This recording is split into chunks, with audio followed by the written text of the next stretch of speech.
কেউ কথা রাখেনি। ৩৩ বছর কাটলেও কেউ কথা রাখেনি।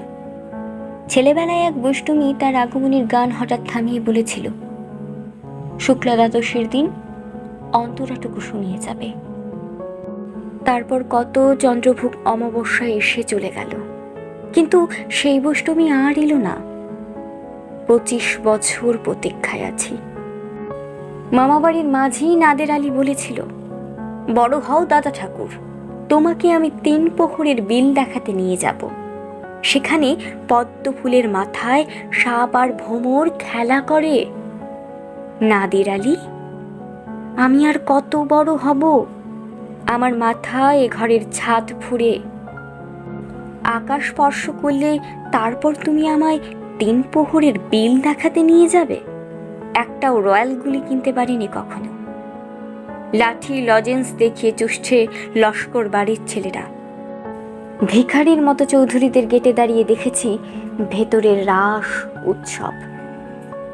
অবিরল রঙের ধারার মধ্যে সুবর্ণ কঙ্কন পরা ফর্সা রমণীরা কত রকম আমোদে হেসেছে। আমার দিকে তারা ফিরেও যায়নি। বাবা আমার কাজ ছুঁয়ে বলেছিল, দেখিস একদিন আমরাও।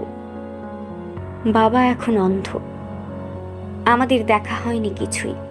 সেই রয়্যালগুলি, সেই লাঠি লজেন্স, সেই রাস উৎসব আমায় কেউ ফিরিয়ে দেবে না।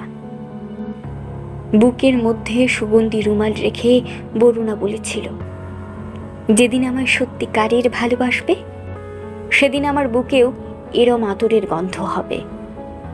ভালোবাসার জন্য আমি হাতের মুঠোয় প্রাণ নিয়েছি।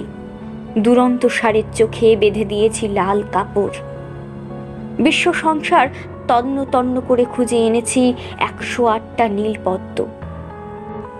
তবু কথা রাখিনি বরুণা। এখন তার বুকে শুধুই মাংসের গন্ধ। এখন সে যে কোনো নারী। কেউ কথা রাখেনি। ৩৩ বছর কাটলেও কেউ কথা রাখেনি।